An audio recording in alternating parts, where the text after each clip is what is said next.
weaknesses. हमारा महायाजक हमारी कमजोरियों को, हमारी निर्बलताओं को समझता है, For he faced all the same things that we are going through. क्योंकि उसने जिस प्रकार से हम गुजरते हैं उस सारी समस्या को उसने भी सामना किया। But what did happen? और उसने क्या किया? Yet he did not sin. फिर भी उसने पाप नहीं किया। In another translation in Malayalam also it says that even though he walked through all those things and he did without sinning, like what do you say? Except sinning, he went through all these things. और अगर हम दूसरे अनुवादों के अंदर देखेंगे, हिंदी में या दूसरी भाषा में देखेंगे, वहाँ पर लिखा कि वो उस हमारे समान परखा तो गया लेकिन निष्पाप निकला। Except sin, he was tested, saying like that. और इस प्रकार से कहते पाप से अलग होकर वो तो निष्पाप निकला। But in this translation it says that even though he went through all the situation, Jesus did not sin. परंतु हम इंग्लिश में अगर हम देखते हैं वहाँ पर लिखा है कि वो हमारे हर एक परिस्थितियों में से गुजर के तो गया लेकिन फिर भी उसने पाप नहीं किया। So the next word is, और अगली आयत इस प्रकार से है, so, इसलिए। what? इसलिए। बोलिए इसलिए? इसलिए। क्यों इसलिए? इसलिए। इसलिए, right? Yes. किस लिए? What was the above verse? What was the above verse? और ऊपर की आयत क्या थी? So he did not sin. क्योंकि उसने पाप नहीं किया। So तो भी उसने पाप नहीं किया। तो भी उसने पाप नहीं किया. So he did not sin. तो भी उसने पाप नहीं किया। Therefore, इसलिए बोले इसलिए let us come boldly to the throne of grace.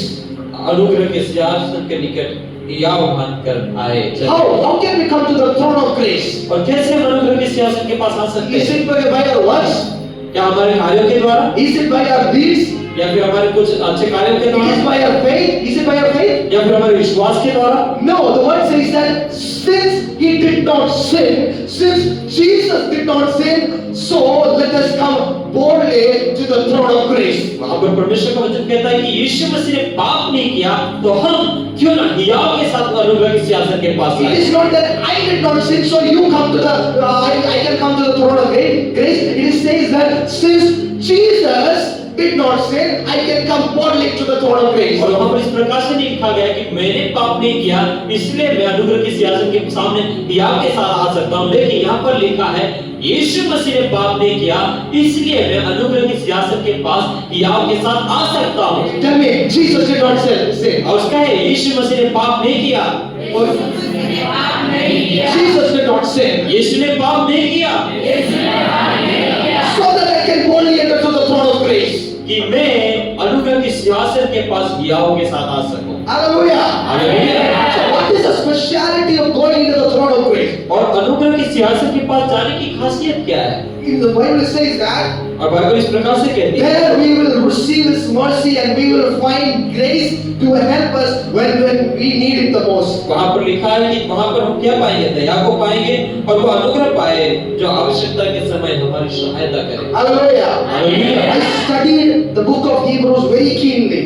और जब हिब्रू की किताब में मैंने बहुत ध्यान से पढ़ाई किया। I thought that this book was written to tell about all the Old Testament prophets and Old Testament faith leaders, things like that. और यहाँ पर मैंने इस प्रकार से सोचा था कि जो इब्रानियों की पत्री है वो पुराने नियम के अच्छे विद्वानों को या फिर जो पुराने नियम अच्छी तरह से जानते हैं उनको लिखा गया। But from chapter number 4 verse 16, my revelation started to change. परंतु चौथे इसकी 16वीं आयत से मेरा जो प्रकाश था वो बदलने लगा। But from that time onwards, that author is changing the sight of the people to the Old Testament leaders to the throne of grace. और वहां पर हम देखते हैं कि पुराने नियम के जो अगुवे थे वहां से वो बदल कर उस अनुग्रह